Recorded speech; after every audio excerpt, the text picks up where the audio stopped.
Livro Diálogo com as Sombras, segundo capítulo, Magos e Feiticeiros, segunda parte. Vamos conferir. Colaboradores desencarnados.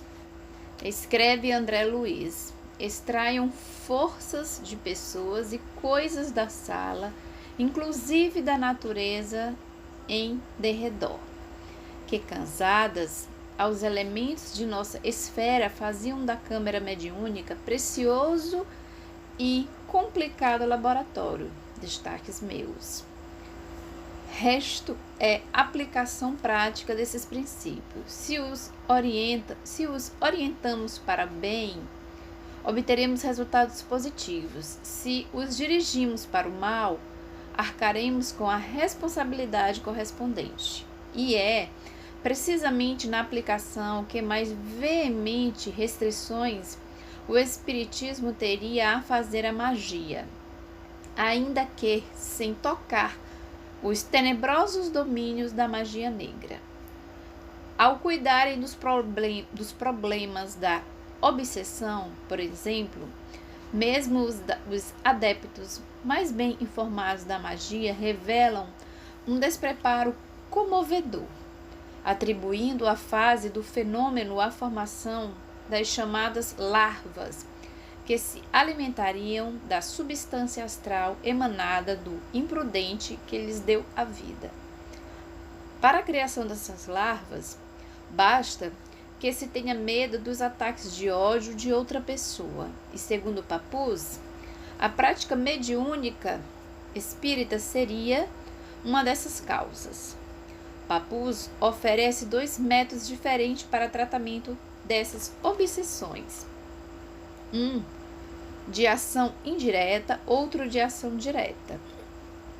Exemplifica ambos. Num deles, em Londres, optou pelo método indireto, magnetizando uma senhora na presença do obsediado.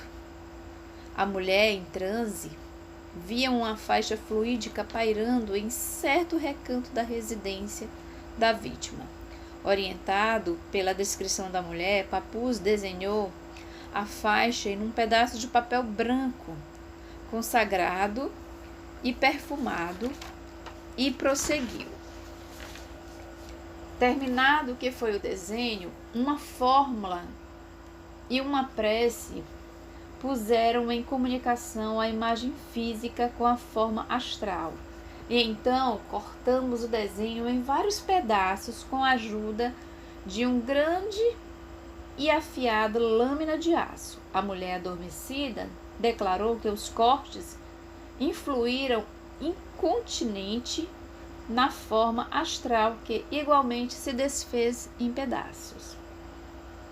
E com isto estaria curada a obsessão. O segundo método, direto, seria recomendável para os casos em que a obsessão toma um caráter especialmente grave.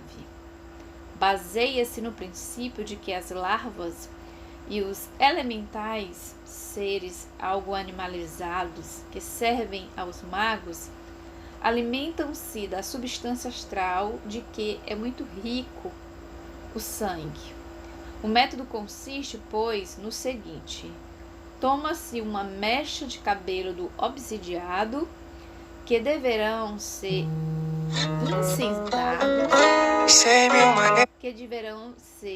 incensados, consagrando-os segundo o procedimento habitual. Em seguida, o paciente deverá aproximar-se e diante dele se molhará um punhado de seus cabelos no sangue de uma pomba ou de uma cobaia, também consagrados sobre a influência de Júpiter ou Apolo, pronunciando-se o grande conjuro de Salomão. Para isto, o oficiante deverá vestir-se de roupas brancas. Em seguida, colocar o cabelo molhado em sangue sobre uma pequena prancha, traçar à sua volta um círculo, desenhando-o com uma mistura de carvão e imã pulverizado. Escrever no interior do círculo, nos 4 pontos cardeais, as 4 letras do tetagrama sagrado. A seguir, com a espada mágica, ou, na sua falta, com uma ponta de aço comum, com cabo de madeira envernizado, investi energicamente contra os cabelos, ordenando a larva que se dissolva. Segundo o autor, o processo raramente falha, pelo menos depois de repetido 3 vezes, de 7 em 7 dias. A reprodução destes métodos não tem por objetivo aqui ridicularizar o procedimento daqueles que os praticam, pois, como seres humanos, irmãos nossos, merecem respeito e consideração. Limitamo-nos a expô-los aqueles que lidam com graves problemas obsessivos. Sabem muito bem que pouca diferença existe entre esse procedimento e o recurso igualmente inócuo do exorcismo eclesiástico. Num ou noutro caso, podem, no entanto, produzir resultados positivos, inteiramente aleatórios, seja porque o espírito obsessor ficou algo impressionado com as complexidades do ritual, ou porque resolveu, por sua própria iniciativa, abandonar sua vítima. Mas é raro que um obsessor ferrenho e tenaz desista definitivamente da luta, apenas porque alguém o ameaçou com uma espada. Por exemplo, como estes, podemos admitir que os verdadeiros segredos da magia perderam-se há muito. Restaram apenas fragmentos de uma técnica que, em tempos idos, foi manipulada com habilidade e competência. Os magos caldeus, persas e egípcios não ignoravam fenômenos elementares como os da obsessão, a ponto de tentarem curá-la com práticas tão ingênuas. Seus recursos e conhecimento eram muito mais amplos e profundos. Mas se essa técnica perdeu-se para os encarnados, pelo menos para os que têm escrito os tratados mais conhecidos de magia, ela se preservou para os espíritos desencarnados, antigos magos que levaram para a vida póstuma os conhecimentos especializados. A propósito, parece ainda oportuno reproduzir uma das normas coligidas por Papus.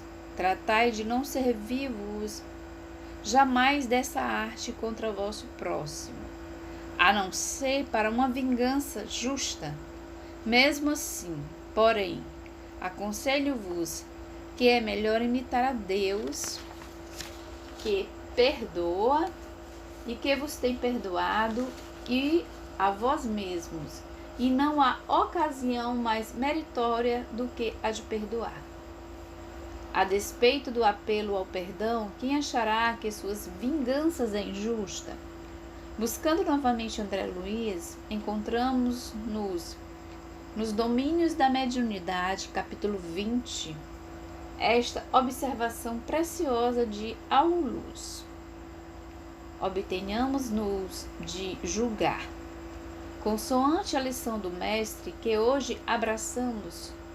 O amor deve ser nossa única atitude para com os adversários. A vingança, a nésia, é a alma da magia negra. Mal por mal significa o eclipse absoluto da razão. E sob o império da sombra que poderemos guardar, senão a cegueira e a morte. Outro autor bastante conceituado entre os entendidos é Elipsnia Levi. O Dr. Gerard Encausse tem-no em elevada conta e por várias vezes em suas obras refere-se a ele com respeito e admiração. Elipsias Levi também viveu no século XIX e sua obra Dogma e Ritual da Alta Magia, por exemplo, foi escrita em 1855, quando o espiritismo estava ainda na fase preliminar das mesas girantes. Embora, sem declarar-se católico, Levi acata os princípios dogmas ortodoxos, a divindade de Jesus, a Trindade, a existência do céu e do inferno. A despeito disso, não se furta a algumas críticas veementes, como esta, por exemplo: a Igreja ignora a magia porque deve ignorá-la ou perecer.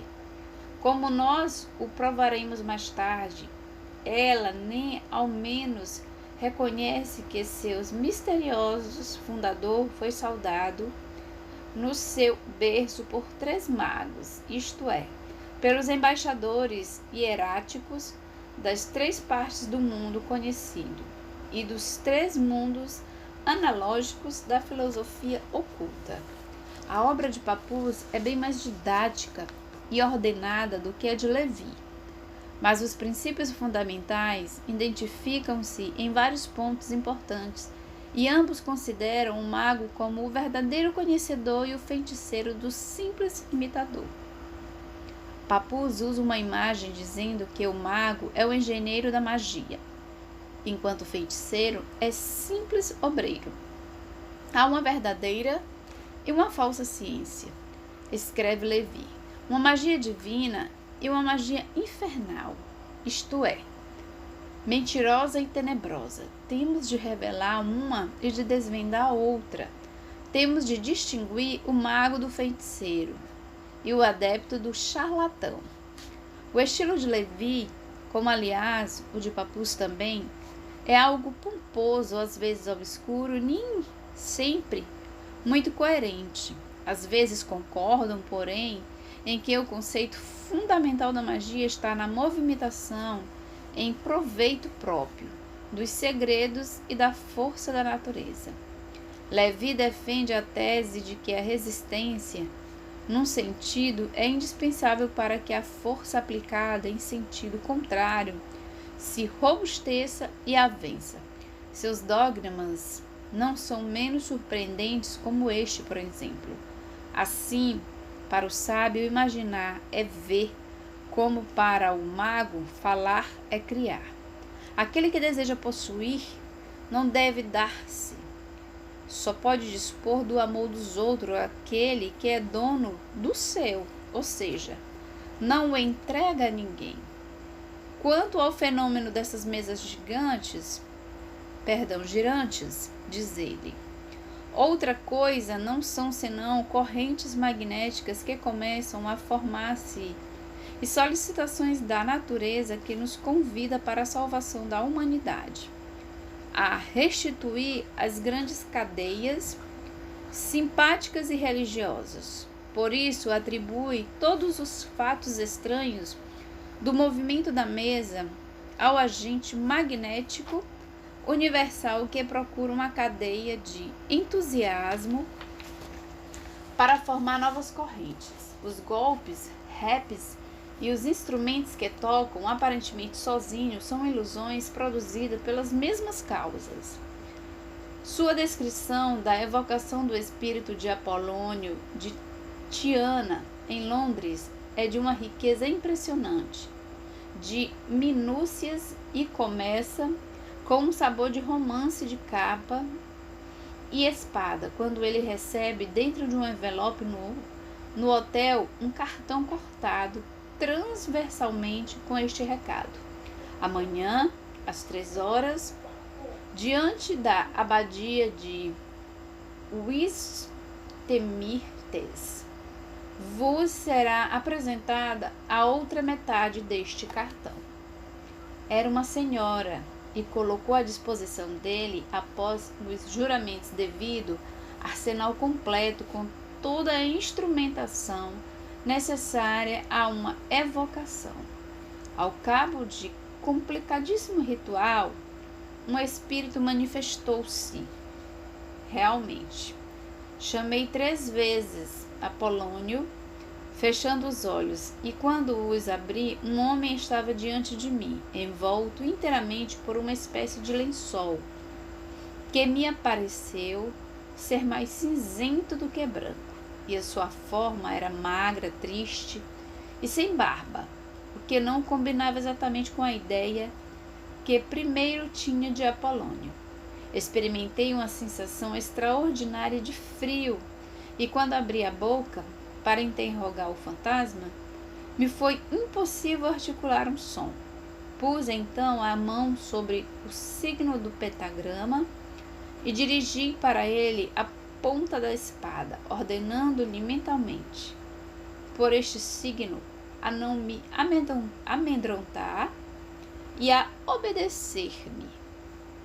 Então a forma ficou mais confusa e ele desapareceu imediatamente.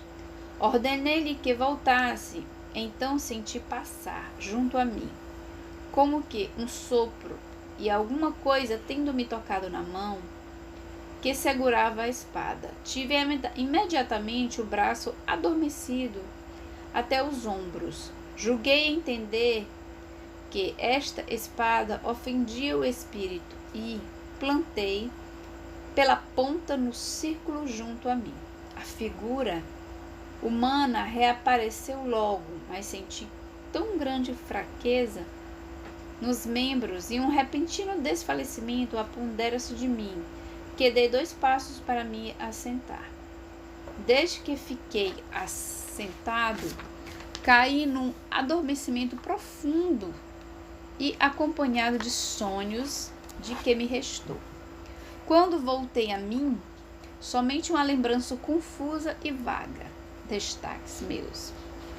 Assim foi realizada a evocação que, sem nenhum ritual complicado, sem substâncias, círculos, espadas e vestimentas especiais, e sem convocação, realizava-se a cada instante em intocáveis sessões mediúnicas.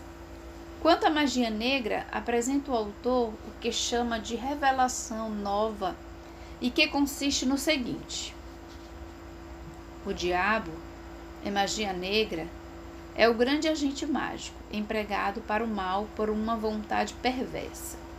Também o enfeitiçamento está dentro dessa linha de raciocínios.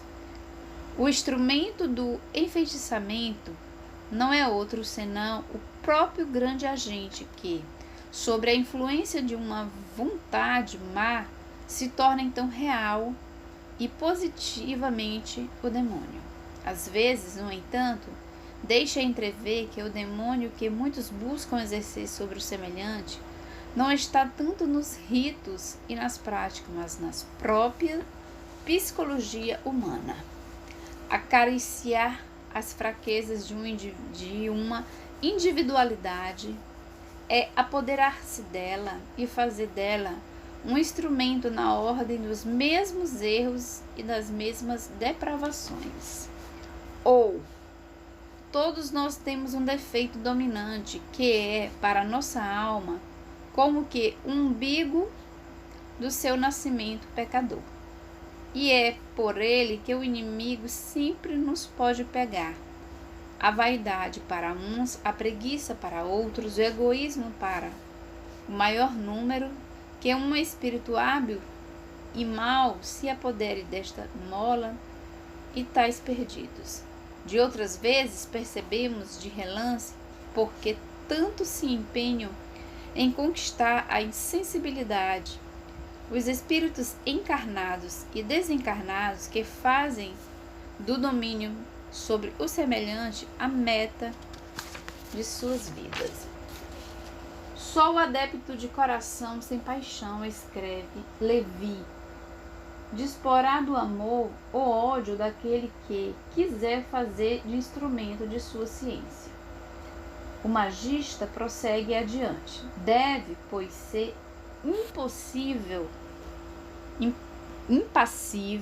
sóbrio e casto, desinteressado, impenetrável e inacessível a toda espécie de preconceitos ou terror. Deve ser sem defeitos corporais e estar à prova de todas as contradições e de todos os sofrimentos. A primeira e mais importante das obras mágicas é chegar a esta rara superioridade. Em suma, ele tem que aprender a querer para poder impor a sua vontade.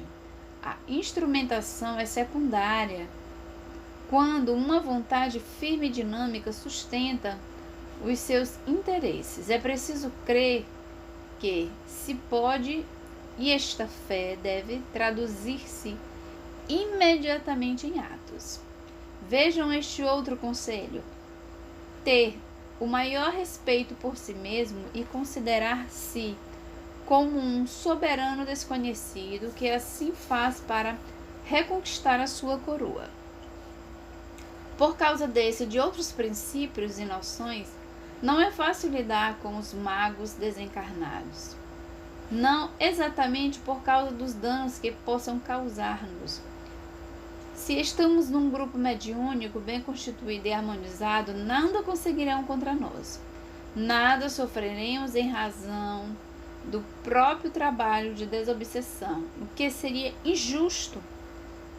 Mas é claro que, como seres imperfeitos que somos, temos abertas as brechas das nossas próprias imperfeições.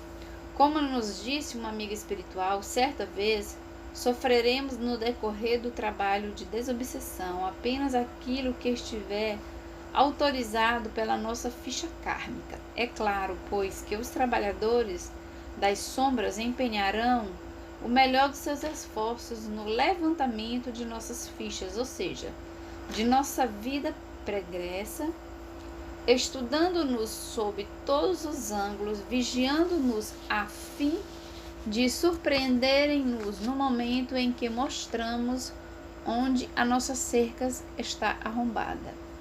Entrarão em ação imediatamente. Estão convictos de que poderão atingir-nos. É só questão de tempo e oportunidade, pensam eles. E como dizia Levi, para poder é preciso crer que se pode estar a fé. Deve traduzir-se imediatamente em atos. Estejamos vigilantes, porém tranquilos e aguardados na paz do Cristo. Se o nosso trabalho é de Deus, sigamos em frente, serenos, confiantes, destemidos. Estejamos preparados, porém, para enfrentar os companheiros desarmonizados, aqueles que por longos séculos vêm praticando a magia, estão habituados a vencer pela vontade disciplinada que aprenderam a dominar todos os obstáculos. Não nos impressionaremos, porém, com os seus rituais, seus gestos, seu talismã, suas evocações, suas palavras misteriosas e secretas. Temos que atuar não sobre esses sinais exteriores dos seus cultos, mas sobre os espíritos atormentados, embora aparentemente seguros e frios. Toda aquela serenidade aparente desmorona quando conseguimos convencê-lo de seus trágicos enganos. Estejamos prontos para ajudá-los, pois este é o momento mais grave, mais sério, mais profundamente humano de suas vidas. Quando entrevém uma réstia de luz a iluminar-lhes o próprio coração. Os escombros dos antigos sonhos, os fantasmas que trazem no íntimo os desenganos, os remorsos, as angústias, o desespero. É preciso tratá-los com carinho, com humildade e singela compreensão, porque a dor do despertamento é quase sempre esmagadora. Quem a pronunciou pode fazer ideia, porque senti-la em toda a sua profundidade somente aquele que a experimentou. Lembremos-nos de que o espírito que na Terra estiveram envolvidos nas práticas mágicas não desapareceram, nem se perdeu o conhecimento do mecanismo de certas leis do magnetismo, da hipnose, da manipulação, de drogas e fluidos de formas naturais e de toda a parafernália que lhes proporcionava dores secretas e misteriosas, mas muito reais. Com os esclarecimentos contidos hoje na doutrina espírita, estamos em condições de entender muitos desses segredos e mistérios, pois, no fundo, o mago sempre foi um médium assistido por companheiros desencarnados, com os quais se afina bem no interesse de ambos. Os espíritos vivem em grupos ligados por interesses comuns e revezam-se na carne e no além, apoiando-se mutualmente. Alguns empenhados em finalidades nobres, construtivas e reparadoras, e outros envolvidos século por século em lamentáveis e tenebrosas práticas de dominação, vingança, tortura, perseguição, infligindo sofrimentos atrozes aos infelizes que lhe cabem sob poder maligno e infeliz. O conceito de Sir James Frazee de que a magia baseia-se na simpatia é válido. Em espiritismo, diríamos que se trata de sintonia vibratória. Não que a magia tenha poderes por si mesma, pois ela não encontra ressonância e, por conseguinte, não alcança êxito junto àqueles que já se redimiram ou que pelo menos acham-se ofendidos pela prece, pela vigilância e pela prática da caridade no serviço ao próximo. Por mais uma vez, temos tido experiência com processos de magia em trabalhos de esclarecimento mediúnico. Magos do passado que continuam no além, seus estudos e práticas comparecem excepcionalmente aos trabalhos de desobsessão, nos quais se acham envolvidos, pois não gostam de descobrir. Entre eles encontramos até os ex-sacerdotes católicos que, em tempos idos, praticavam a magia e, revertidos ao mundo espiritual, retornaram suas experiências. A visão espiritual de nossos médiuns apresentam-se com as vestimentas e os símbolos de sua preferência, ou portando objetos, porções, signos, velas, substâncias e até acompanhados de acólitos para servi-los. Um deles trouxe-nos certamente para intimidar-nos um pobre ser espiritual inteiramente dominado, reduzido a uma deplorável condição subhumana, de pavor e deformação perispiritual. Nosso médium viu atirar esse pobre espírito de rastros num ciclo magnético infernal, do qual a infeliz vítima não podia livrar-se por mais que se debatesse. Era um exemplo para nós, a fim de que deixássemos de interferir em sua atividade, disse ele. Outro veio traçar signos e fazer invocações contra um de nós, especificamente. Tinha recebido uma solicitação selada com sangue num terreiro. Não podia deixar de atender ao irmão de sangue. Depois de seu ritual cumprido, à nossa vista, declarou que sua vítima estava amarrada e partiu. Mais tarde, manifestou-se outro de sua equipe, ou seria ele mesmo, com a proposta de desfazer o trabalho, e repetia incessantemente: quer que vire, eu viro. Quer que vire, eu viro. Não queríamos que ele virasse, com o qual ele ficou muito desapontado, pois obviamente teria sido muito mais fácil para ele alcançar seus objetivos ocultos e lamentáveis se aquele a quem ele visava propusesse um pacto que entregaria a ele sua vítima de pés e mãos atados. pronta para o serviço. Vendo-se recusado, passou para outro médio no mesmo grupo e apresentou-se agora com outro nome, embora reclamando que seu cavalo não prestava, porque não o obedecia. Tinha diante de si um prato de sangue, com o qual pretendia alcançar-nos. De outra vez, um desses visitantes sinistros deixou sobre a mesa, segundo o relato de um de nossos videntes, pequenas caveiras com as órbitas iluminadas por uma baça luz vermelha, uma para cada um de nós. Acontece, porém, que empenhamos em trabalhos redentores.